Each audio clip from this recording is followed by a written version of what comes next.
चिंतनों में मेरी आस मेरे श्वास तुझ में ही समाए।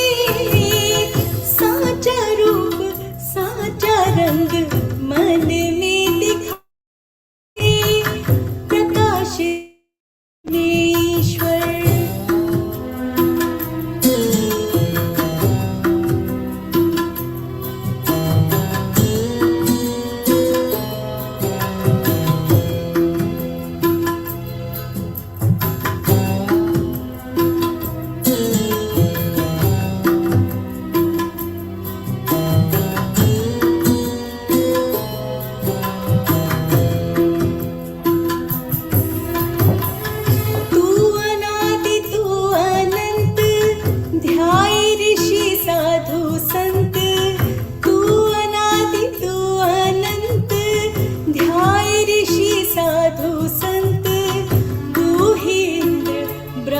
विष्णु वेद महिमा गाए। साचा रूप साचा रंग मन में दिखाए, प्रकाशित हृदय में ईश्वर भक्त के समाए। साचा रूप साचा रंग मन में दिखाए, साचा रूप साचा।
भवतु सहनौ भुनक्तु सह वीर्यं करवावहै तेजस्विनावधीतमस्तु मा विद्विषावहै।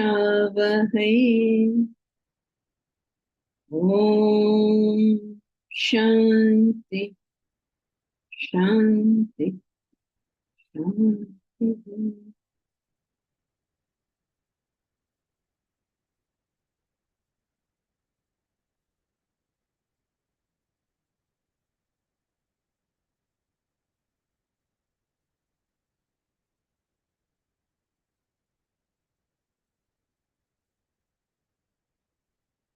We're starting a very interesting part that everybody has always been keen to know about, which are the various ways in which we can think about something. We did the first one, right? No, we're doing the first one. So the first way is always to question something. Do not take things for granted. Okay? That's the very first, most fundamental thing. If anyone tells you anything, you question it with the intent to understand what that person is saying, not challenging anybody anything. But you'd like to know properly what is this person talking about. Okay. Anybody has any questions so far? We're just studying now the methods of reflection. None of you all have gone there. Only Elsie has put on her video today. What about the rest of you? Why are you all the anti-video brigade? One more? Thank you. Okay, so first is questioning. So shall we start with reading it? Anyone has a question? Anything we've done so far? Okay, let's start reading.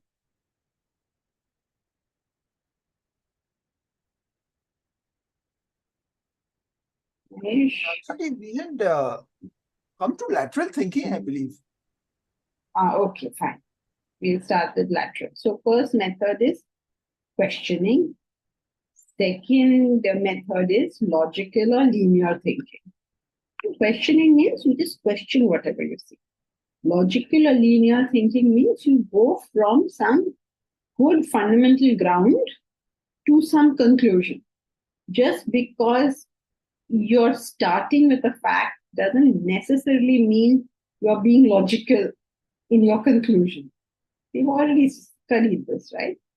So we need not go into it in very great detail. You have to start with the truth and go by logical steps to come to a conclusion. And that is largely the method of science or math or something like that, where they start with some truth. For instance, and famously how they calculated the, that the earth was not flat, it was round because of the different shadows at different places. So through logical analysis, they come to a conclusion. Otherwise, how do they decide how hot the sun is? Who has gone and measured it? They start with some fact, and then they reach that position where they know whatever that thing is. So this is logical thinking. You go step by step, starting with the truth. You then reach up to something which is merely a deduction. It's a straight line deduction. The third one is lateral thinking.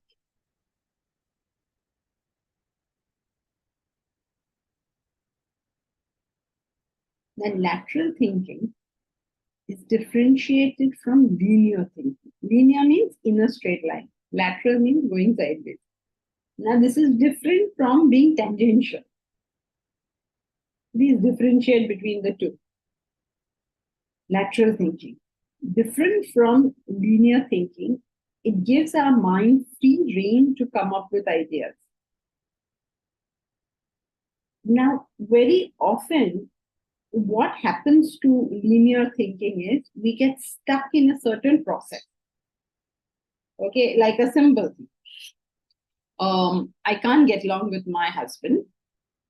I cannot get a divorce. I cannot be happy with him. So my life is doomed to misery. This is called linear thinking. You can only see this. You're going in one straight line. Lateral thinking is different. Lateral thinking is, I cannot get along with my husband. And I can think of so many possibilities, right? Can I take counseling? Can I study how to run a relationship? I mean, I could think of so many options of what to do. I don't have to be stuck in some linear, either this or that kind of thing. It is the capacity to gain creative solutions to problems, situations. It is out of the box thinking which creates alternative ways of achieving the end. It is a method to get away from the myopia of set ways. The term was first popularized by Edward de Bono. Brainstorm may be one of the examples of lateral thinking. Lateral thinking makes connections in ways that linear logic never could. Jugaad, etc., form a part of this. Now, very important for us as humans to understand is that we have many tools in our thinking processes. There are many ways in which we could think. There is the logical way, there's also the lateral way. There's all sorts of permutations and combinations of this thing. If you get stuck in any one, it's really very unfortunate because you have it all. Imagine if you had a whole box of tools, but your whole life you used only one of them. That's unfortunate, right? It's like you have the whole piano, but you only can play one note. But you have a whole piano and then you can play a whole symphony in that. Why should you play only one note? So that's why it's important for us to understand that we have so many tools of thinking. They're not opposed to each other. And at different times, you must decide which tool to use. If you're studying science, then you must use, at least in your studies, logical, linear thinking. But when you read poetry, now you cannot apply linear thinking. Now you can be lateral. Means you can interpret it in so many different ways. You can't do that with a math problem, right? You can't say 5 plus 7. I'm interpreting this as 47. You can't do all that. If you're doing math, you better go in that order. Right? So you have all these things. Okay, so there's logical thinking, there's lateral thinking, there is questioning. See, both lateral thinking and logical thinking are starting with something. You have a fact that you're starting with. Then questioning, you don't even have the fact. So you're sort of figuring out, is this a fact to begin with? I just heard something now. Is this true, what I'm hearing? So each thing will be applicable at a different point. Pratipaksha bhavana. The other side or the other view. Pratipaksha. The other side. Other view. That is the translation. Pratipaksha means the other side. Bhavana refers to an attitude. One usually needs advanced knowledge to make one see things in another way. Philosophy plays this role. Okay, now, this is a completely different thing. I mean, you may think of it as lateral thinking, but it's actually quite different. It is looking at that same object with a completely different idea. Okay, so let's take a brick. When you use logical thinking, when you use questioning, you're questioning, is it a brick? What is this brick made up of? You're understanding the brick. Okay. When you use logical thinking, you will use the brick to build a wall. To build a wall. That's a perfectly logical use of that brick. If you use lateral thinking, what will you do with the brick? Weightlifting. Okay, weightlifting. You can use it to get greater flexibility in yoga. So many things you can do with that brick. Now, this is all lateral thinking. You've come up with a use of it that is like Jugaad, for instance. You've come up with a brand new use of it. Now, Pratipaksha Bhavana. Pratipaksha Bhavana is looking at it in a completely different way. Like, for instance, looking at the monument that the brick built with a different eye. Not as it is my possession, or it is so great to have this possession. Not like that, with a different eye, different from what most people will see it as. Like Taj Mahal, for instance. I don't know, there were bricks in Taj Mahal, but let us say Taj Mahal. Everybody will look at it and say, what a wonderful thing. Some people look at it and say, feel very sad for the workers who made that, because we've heard so many sad stories about that. So just looking at it very differently. In it, somebody can see the magnificence of an emperor, and somebody else can feel, what is the point of the magnificence of the emperor? It's there today, it's gone tomorrow.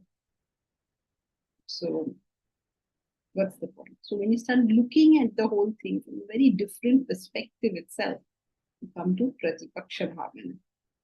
Means another view, a different side. So what makes you see it like that? Some higher knowledge usually does that. Philosophy plays this role. Art also uses this form to communicate an idea. By this method, anything attractive can be made to look mundane or disgusting. Or other way around also, both. Like seeing sense objects as pus collected from a leper's wound. How disgusting, right? When Leo Tolstoy viewed human institutions from the horse's point of view and made a ludicrous mockery of them, he gave us another view, another vision. Shaw, like other satirists, too uses this method. In Back to Methuselah, one character says, "How can I have an opinion? I haven't read the morning's editorial." You know what he's trying to say, right? That everybody has an opinion because they think everybody else feels that way. Very few people are there who have their own opinions. They only follow the opinions of others. When one looks at an obstacle as an opportunity, one is using Pratyaksha Bhavana.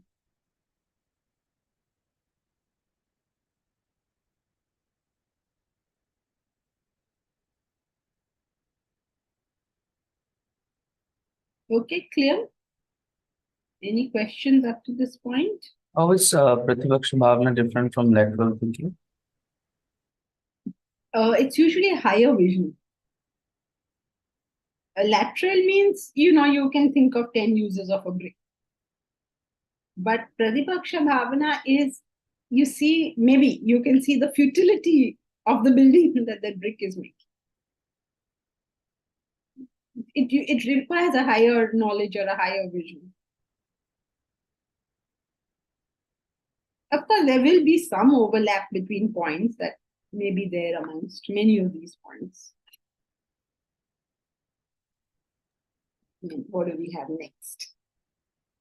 Analysis. Like, for instance, analysis can be linear also. So you can, there will be some overlap. Breaking down an issue into its constituent parts. Children break down gadgets in the hope of comprehending how they work. We too split up problems into their constituent parts to find solutions. Like, for instance, suppose you want to get some kind of financial stability in your life. So, and you talk to a financial planner, he will say, okay, so what do you want with all that money? So maybe you have some goals of the future, maybe you want current income, you need some insurance, this whole concept about I need financial stability is broken up into its various constituent parts. What is the income I'm looking for? What are the future goals that I have with it? Or what is the insurance? Or what is the emergency fund? So you break it down into its constituent parts. Or if you want health, then you break it down into its constituent parts. Like you say, okay, so when I say I want to be healthy, what is it I want? So let's say I want to be in a certain weight, or I want to be flexible, or I want to be disease-free, or disease-free in the sense of a lifestyle ailments, or I want to be to have stamina, endurance. So you break it down into its constituent parts to decide what you'd like to do about these various parts, and that's one way of approaching it. So we too split up problems into their constituent parts to find their solutions. Chemists break down water to find that it contains hydrogen and oxygen. Engineers may pull open a device to rectify it. Counselors split up an acrimonious issue into its constituent parts, etc. Counselors mean, suppose you are having a legal battle with somebody, or a personal, some relationship issues. Then they say, okay, so what are the various points? These, whatever, different parts, different aspects. So analysis means you're breaking it down into its constituent parts. The opposite of it is synthesis. Putting together the parts to bring about an understanding of the whole. So sometimes you have a whole which you're trying to understand, you break it down into parts. Sometimes you have various parts, but you don't know how to put it in and make it a whole. Putting together the parts to bring about an understanding of the whole. Synthesis would probably include the creation of mental models. It tries to get a sense of the whole. Interesting conclusions can be reached by making mental models of our beliefs. One common example of this is prevalence of racially discriminative neighborhoods. If only 10% of a population was racially discriminate, would the neighborhood be racially discriminated?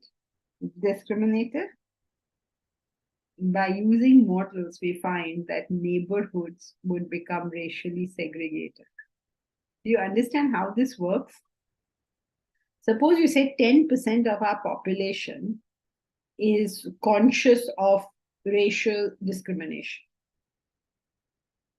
or caste, or religion, or anything, race, whatever it is.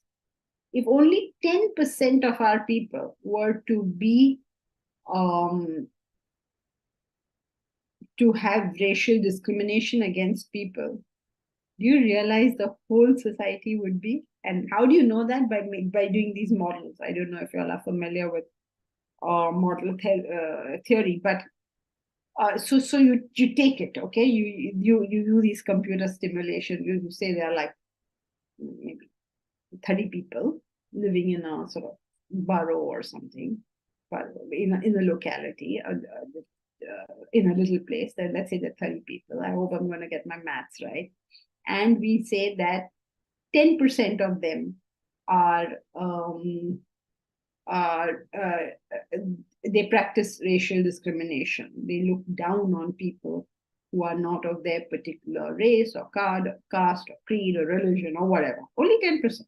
So in these 30, 3 of them are racially discriminated. Now just think what will happen. One person leaves this community. One person. Now what will happen? These 3 who are racially discriminated will do everything in their capacity to bring their kind of person to live there. Isn't it? While the rest who have no such discrimination are not going to do anything. They're happy whoever comes. So these 3 are going to influence in such a way that they can get this person, their own person, to take this plot of land or whatever it is that is being sold. If they accomplish that, think of what happens. It's gone up, right? That 10% has already gone up. Has it become 40? I should have started with 100. Okay, so each time somebody moves out of that locality, either renting, selling, whatever they do, somebody moves out, these people now will get more of their type in. And before you know, it will be a racially segregated neighborhood. So how did we know that? Because they do these computer simulations on the models, and they see what happens. And then slowly over a period of time, you find racial segregation takes place. So when you take all your information and you put it together, you see a picture that you never sometimes had expected at all. Like maybe a detective also, right? He takes a little bits of information from here, there, and everywhere, and he may be putting it together in such a way that some picture is formed. Finally, we know. You see a detective movie also. You're taking all these little bits of information and like, ye zarur murderer hoga. Right? You're trying to synthesize the information. This is a very important part of knowledge which many people tend to completely ignore, and therefore many people have a lot of information, but they don't have a sense of the picture. They're not able to take in facts in a way that now they know what this is about. They know this fact, they know that fact, they know that fact.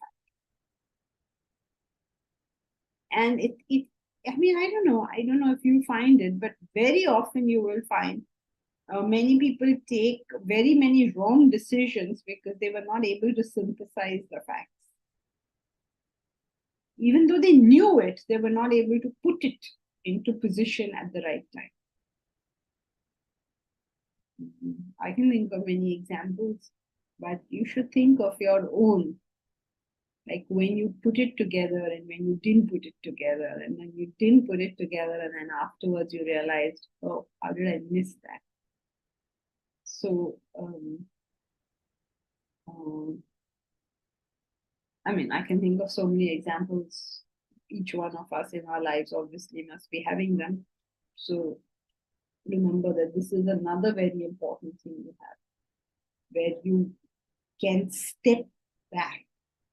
For instance, when you are, those puzzles, they give you a bunch of letters and then you have to make a word. So very often you start going deep diving into it and, try to see which letter will come where.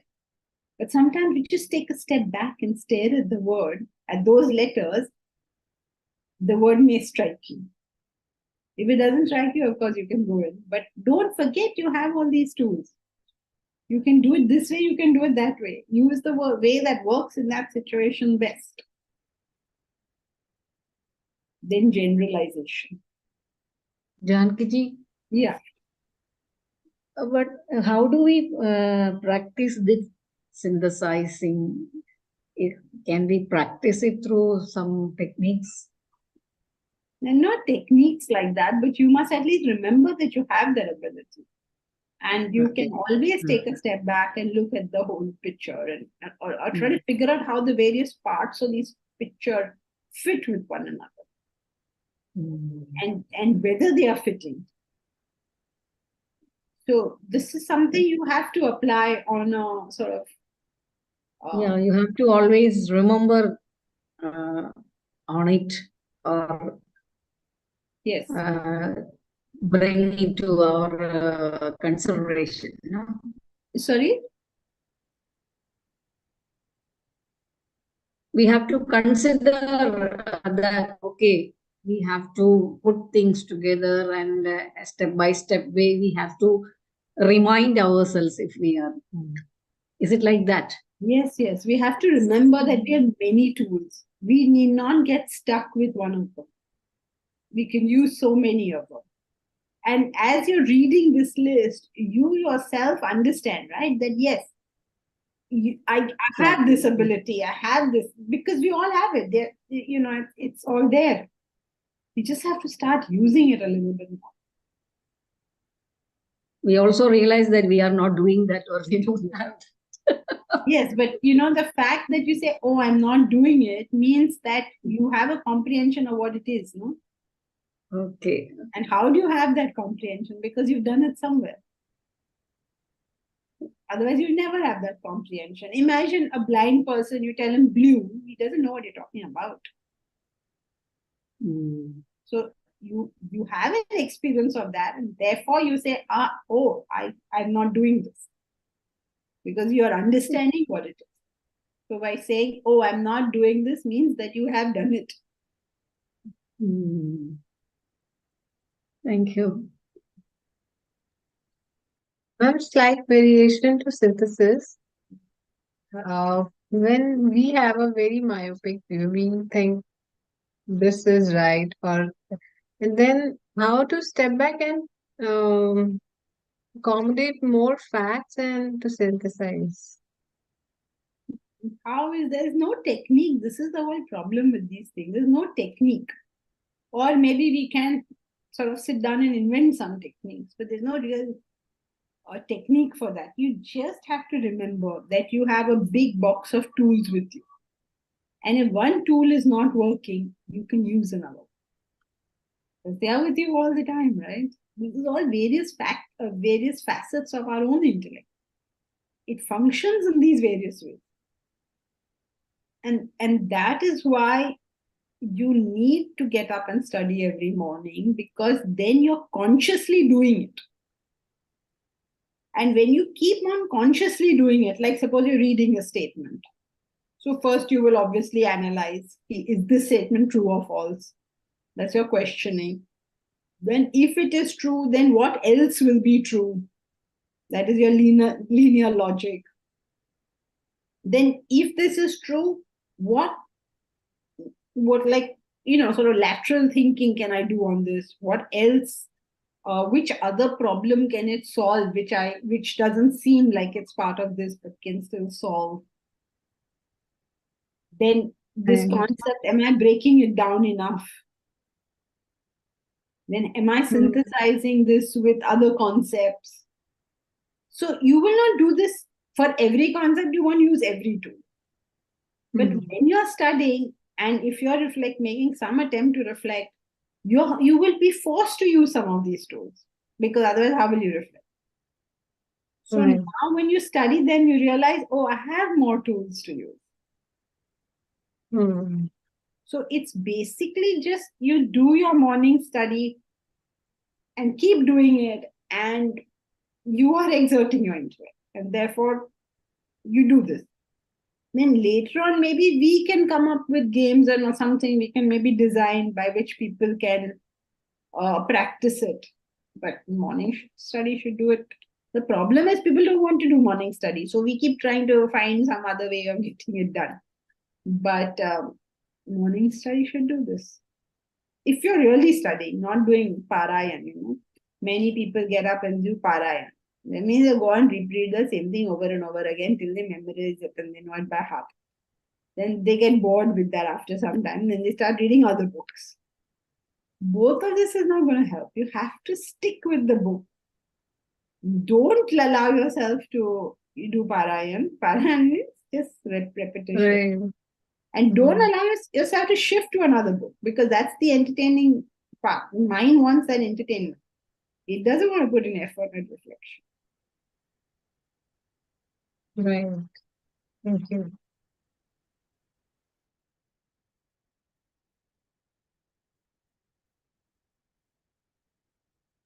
Then generalization. Now, in generalization, you have a few particular cases, taking a few particular cases and deriving a general law. This can also be similar to synthesis only. We have not seen all elephants, yet we can assert that all elephants have trunks. How do you know that every elephant has a trunk? Because the elephants that you have seen have a trunk, you assume that the elephants that you have not seen have a trunk. Suppose you met 4 Marwadis who were business minded. You will then assume that all Marwadis are business minded. Now you have to decide whether this assumption of yours, based on these cases, is a correct generalization. Now we know Deepraj from Assam. Based on what we see as Deepraj, we will assume that everybody in Assam is like this. Then we have to ask ourselves, are they? Otherwise, we will go to Assam thinking, oh, everybody there is like Deepraj, and then you'll find as much diversity there as you're finding here. So every generalization we make is not correct. That's why these wars are going on. People are making generalizations. All Israelites are like this. All Palestinians are like that. We make generalizations about each other. And this is such dangerous stuff. The end result is 15,000 people are dead. And the world can be thrown into chaos very soon, because other countries will start taking sides. Not will start, they've already started taking sides. So it's kind of crazy, right? Because we are not training our people to think. They are thinking their own way, and when they think their own way, they come up with their own conclusions. And conclusions are not abstract, they lead to action. And then what is going on goes on. I mean, it's not just Israel and Palestine and Ukraine and Russia. It happens between husband and wife, between brother and brother, between brother and sister. It's happening between individuals. It's happening between communities. It's happening between countries. All sorts of generalizations which are not true at all. I mean, the funniest one of them has to be Indians do this or Indians don't do that. We all talk like that, right? We say Indians, we are like that only. And when we talk of saying Indians are like this or like that, we're talking of 1.3 billion people. Can we all possibly have the same trait? How is that even possible? One sixth of the world, approximately. What are we talking. All human beings are like. So it's very difficult. In fact, the genius of Vedanta is that they've been able to find generalizations true for every human being. That's genius. Imagine so many people, and yet you can say what will hold true for every one of them. And obviously, therefore, the laws are very few because they have to hold true for everybody. So it's very interesting how we make this is a human capacity to make generalizations. But unfortunately, it's not a human capacity to make correct generalizations. This is where the problem lies. I mean, all of us use all of these, but it's not necessary that we're using them correctly. This is the problem. Now, opposite of generalization is particularization. It takes the general law and applies it to specific cases. Counselors apply the laws of psychology to their patients. Financiers apply the laws of economics to current market conditions. Solving algebraic equations too may be considered an example of this. You take a general law. What is that thing? We learn in algebra, a squared plus b squared. What was that? A squared plus b squared is equal to? A plus B whole square is A square plus 2AB plus B square. That one. Okay, correct. So this is like, you can take it and then you can apply it across the board to so many things. Any two numbers, the squares of any two numbers you want, if you can manage to remember that formula, you can do it easily. Like even Vedic maths, they come up with all sorts of, if you do this, and then all that stuff can do. That may be Deep Raj knows. Don't come to me for any maths. Not my cup of tea. So, particularization means you know the principle. And this is also where, as Vedanta students, we often fail. Excuse me. Sometimes we learn the general law and we have no concept of what is it to do with me. We don't seem to apply it to ourselves at all. We know world means change. We understand this completely. And then what do? We cling on to something or cling on to somebody. If someone passes away, we say, oh my God, what happened? How did that person pass away? Do you know world has changed? Yes. Is this person part of the world? Yes. What do you expect will happen to this person? Change has to happen. Somehow that connection is made. And that is why, no matter how much Vedanta people study, they're still all worked up about things. Because there's no connection being made between the general principle and their own life. That is why in the happiness book, first, we wrote down all the principles of happiness. Okay, with explanation, not without explanation. Then it's obvious that nobody's going to take this and actually apply it. So then the second part is, what are the values and mindsets and all that should derive if you've understood that? Some people understand with that much. Some people not even that. Then finally you have to say, okay, do this. And then they can do this. So now it's in three parts. First is the theory. Second is the attitudes. And third is do this. Now after that, I don't know what else it can be. This conversion of knowledge to my life is a very, very tough thing. It falls under this particularization. Can I take the general principle and apply it to myself? Can I take the general principle that good relationships are based on service-orientedness and correct assessment and apply it to my life? To my wife or husband, to my parent or my child? Can I do this? That's called particularization. Takes the general law and applies it to specific cases. Like a doctor has the general laws from MBBS, but then he has to apply it to the case, right? He knows all the diseases, and all the facts of all the diseases, but now when the patient is in front of him, he has to apply it. Now, which of these are applicable to this particular person? And first principles. Finding irreducible truths such that philosophy or physics do, and then reasoning up from there to more facts and principles. You find an irreducible truth. It means it is not a truth based on some other truth. It is by itself stands. And then from there you build up more facts and principles. It is often useful to ask ourselves what is the most basic, incontrovertible fact. Though this originated with Aristotle, it has currently become famous because of Elon Musk.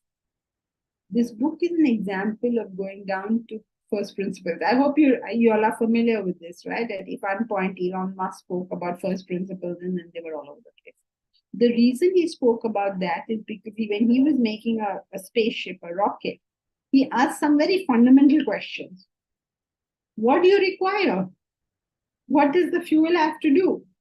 And out of asking some very, very basic fundamental questions, he realized it's not that tough after all, and he set off to do it. So the concept became famous because of him. This book is an example of going down to first principles. It distills the first principles with reference to thinking, learning, and knowledge. Once they are clear, one can reason up to creating the kind of life one wants. Epistemology itself is first principles thinking. Okay, we've done 9 so far. How are you all doing? Is like an ideal can be taken as an example of first principles? No, an ideal is not a first principle. Reaching the ideal has to be from a first principle. Reaching means coming to the concept of the ideal will come from a first principle. The first principle being that unless desires reduce, there is no concept of infinite. So that's your first principle. So based on that, you realize that you absolutely cannot do without the idea. You're reducing it down to the most incontrovertible truth. Like most incontrovertible truth would be desires cause agitations, or other way around. All agitations come from desire. Therefore, reduction of agitation has to emanate from reduction of desire. There's no other way to do it. So that's your first principle, and then you build up from there to come to the concept of ideal. Like Upanishad won't talk of ideals and all. You can't be bothered to tell you such things. It seems like, what is there to say? Oh, that's obvious, right? So that's the difference between learning theory and then the mindset, which is have an idea, and then finally an action. What do you have to do now? Fix a goal. Like fix a goal is the action. Or ideal, fix the ideal, do it. Okay.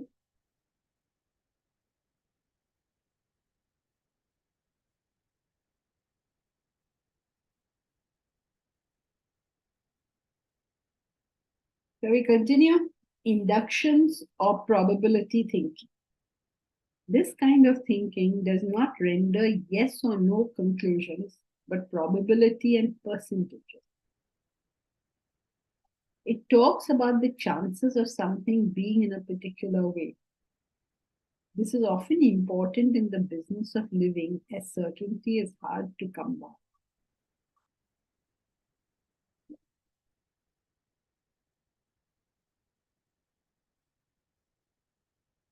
You realize how important this one is also. I mean, all of them are important.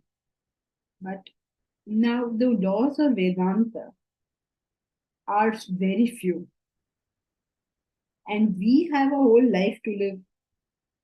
So we have to figure out, suppose take the most incontrovertible truth that everything in this world changes. But then you're still left with, you don't know the rate of change. It can happen this moment. It can happen 100 years from today. You don't know the rate of change. So you've got to figure out for yourself what is the probability of a certain object changing. Now, how would you work that out? Now, suppose it's a question of marriage, for instance. Very important that you figure this much out. At what rate are you expecting the change? The more gross a person you marry, the more Faster they will change. no possibility of change. The subtler the person you marry, the less the possibility of change. So you have to, what are you marrying? If you are looking at the whole thing from the perspective of the physical body, or the mind, or the intellect, what are you relating maximum to? Will again give you a prediction of the change. Because body is the quickest to change. So you have to figure all these things out. And when you figure all this thing out, how can you not live life properly? It's impossible. After some time, it just becomes instinctive. You don't actually figure out what are you thinking and all. It's just instinctive. You just instinctively learn to take the right decision in that situation. And in the Gita, it refers to it as the Sattvic Buddhi. The Sattvic Buddhi just knows how to choose. It's instinctive for them. You choose the right person for the right job. That capacity of choosing the right action, to make the right decision. Your best bet is if you have developed a Sattvic Buddhi. If you haven't, all your logic is not going to help you, because logic itself will be flawed. This ability has to grow with us and understand it. And just making a few good choices in life keeps life so much more comfortable. I mean, if you look at people who suffer from any particular type of thing, let's say they suffer from financial problems, then you can, if you go back and analyze them, you keep seeing how many bad choices they made with reference to finance. If it's marital problems, you can go back and check how many bad choices they made with reference to that. If it is health problems, you can go back and sort of see how many bad choices they're making with reference to health. Wherever you're making right choices, you will find that area of your life well under your control.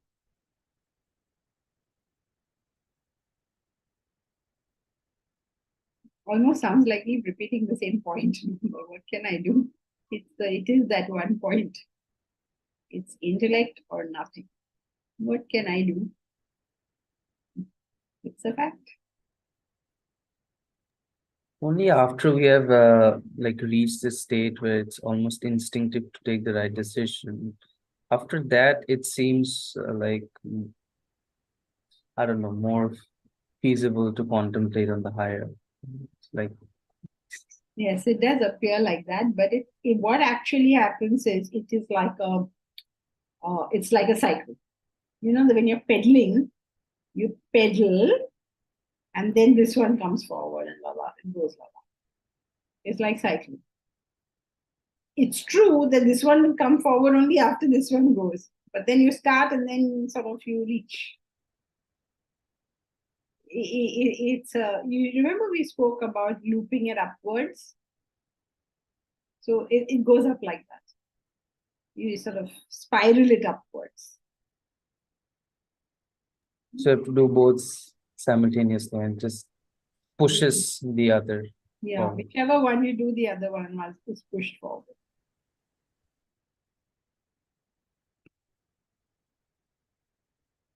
So learning about the probability of things, because you can't always have perfect answers. So you do probabilities. What is the probability of a share price not doing well? You take that into consideration. Once you figure this much out, you will know how to sort of hedge your losses, right? Passive thing. Now, most people do not, there are two kinds of people: those who don't give themselves time for passive thinking, and some people, unfortunately, who believe passive thinking only is reflection. You will have heard this question many times in class. People will say, "Oh, I don't get up in the morning and study, but throughout the day, these ideas come to me." So you're using only one of the methods. You have another 12 methods. Why using one? Okay, so let's study passive thinking. Passive thinking is the thinking that happens during rest. It's the thinking that happens during rest. Periods of intense thinking must be followed by rest. So rest doesn't mean your physical body is in rest. It means you're not thinking anymore. That kind of rest. Periods of intense thinking must be followed by rest. Especially if any of you take up to full-time Vedanta, you will realize how much this point will play a role in your life. Because what happens is, when we are working, when we are thinking, when we are studying, when you are writing, all the time you're exerting the intellect. So you have to. It becomes like, people don't realize that, so they make you think the same thing over and over again. It's the worst thing to make a thinker think over and over again on the same thing, because you're taxing that person too much. You're not giving that person rest at all. So periods of intense thinking must be followed by rest. Random thoughts arise and newly learned knowledge is incorporated by the brain. Random thoughts arise and newly learned knowledge is incorporated by the brain. Even if you're learning a language, you can't be learning that language all the time. You have to leave it for a little and allow the brain to work its own magic. Thoughts intermingle and create new patterns. These then require to be subjected to disciplined thinking again. Overthinking ideas and notions can kill them, and hence these casual breaks are important. Sometimes we understand a concept while doing something unrelated. Going for a walk may be more useful than thinking some more. Just as exercise and rest are balanced for a healthy mind, exercise and rest are balanced internally for a healthy mind. Just as exercise and rest are balanced for a healthy body, exercise and rest are balanced internally for a healthy mind. These are eureka moments. Yes, that's correct. Suddenly it occurs to you something. Okay, are you all clear about passive thinking? Please do not replace your thinking with passive thinking. Because you hear it, right? Haven't you heard it in class? So many times people will say this. We think, or those thoughts come to us in the day. That is an effect. Do not think of effects. You think of the cause. Cause is? Morning studies. How much time you spent on reflection. That's the cause. So do that. Don't worry about this.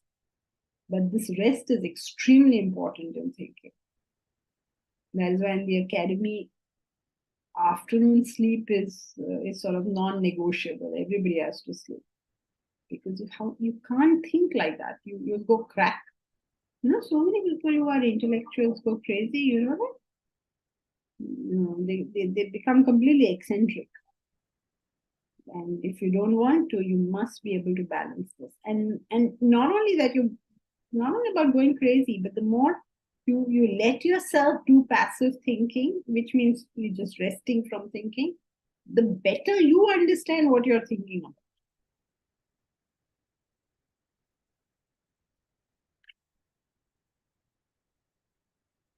Then parallel thinking, where there seems to be no rational link between the original thought and the new thought. Poetry and other art may fall in this category. Like Aesop's story about the fox and sour grapes. Though it is a story about the fox and the grapes he could not reach, and hence called sour, Truly speaking, it has nothing to do with either foxes or grapes. From the story, we understand something entirely different. This was discussed in the chapter on comparison. And this is very, very important. I mean, very interesting sort of way of thinking, because um, you're not speaking about the thing you want to speak about. You're speaking about something completely different. And yet people are understanding what you're saying. So it's almost like we are capable of having this parallel thing going on. You know, there's a story, there's a fox and there's a grapes or whatever, you know, there's a boy who's crying wolf.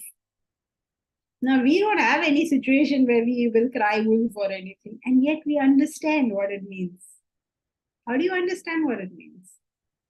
We all understand, right? Some people love this method of education, where it's spoken about something completely different you're speaking about.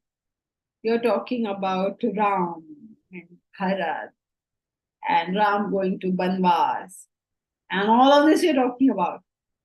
But what people learn out of it is how do you maintain values in society?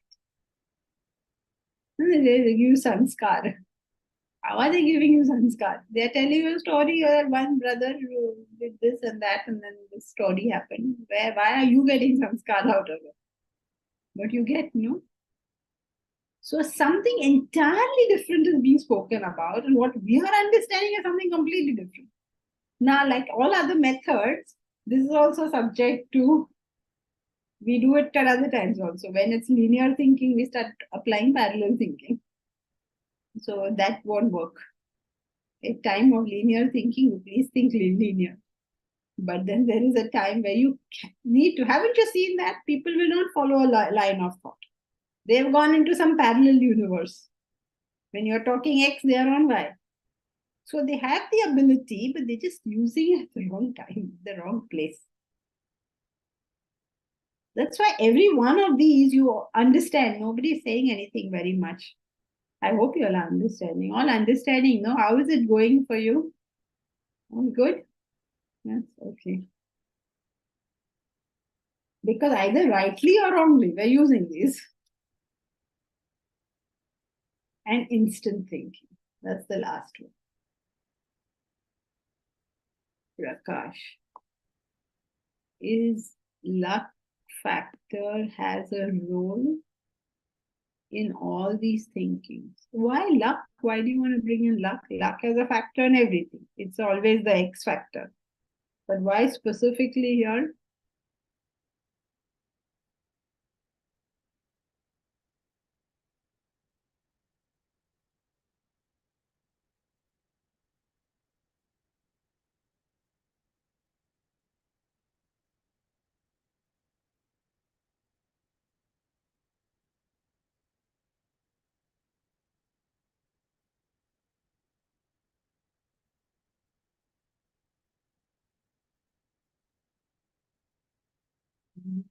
By typing, saying what? Okay, so has luck a role to play? Luck can have a role to play in anything. You may choose something by luck, but I would not recommend that you rely on that. Better you put in effort. Let luck take care of itself. Okay. Instant thinking is intuition or epiphany. There is no thinking, but there seems to be an answer in a flash. Have you ever noticed that? That you didn't actually think of an answer, you didn't work anything out, but the answer just flashed to you. This can happen in years of expertise, in areas of expertise. It is a result of reflection, but can also arise during reflection. It is a conclusion reached without apparently trying. So, what people call gut feeling or intuition, you know, serendipity, whatever word you want to use, but it's almost like you got the answer in a flash. As far as you're concerned, you hadn't put in effort. So why have you got that answer in a flash without putting in effort? Because you're already put in effort earlier. Very good. Very good. Past F. Correct. Okay, so easy. Now you all are all well capable of reflection in the morning. Everybody has been asking this question for so long, how to reflect. Now, do you know how to reflect? While this may not be a comprehensive list, please note that this may or may not be a comprehensive list, okay? While this may not be a comprehensive list, any of these methods can be used to reflect.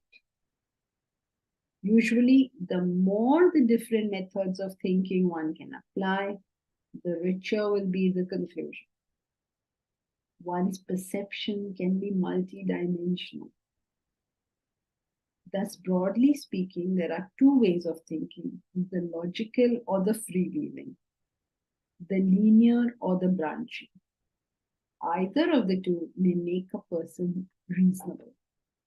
A reasonable person can be either linear or branching.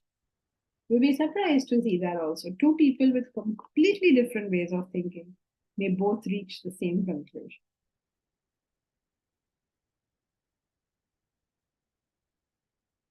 Okay.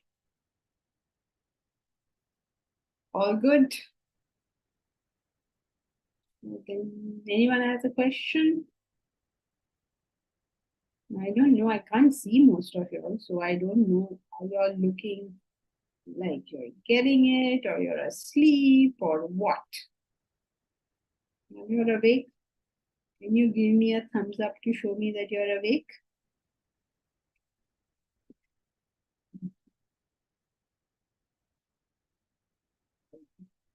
Okay, so that's it for today. Hari Om. Hari Om. Thank you, Thank Janki. you very much. Thank you, Chi. Thank you. Thank you. Hari Om Janki. Thank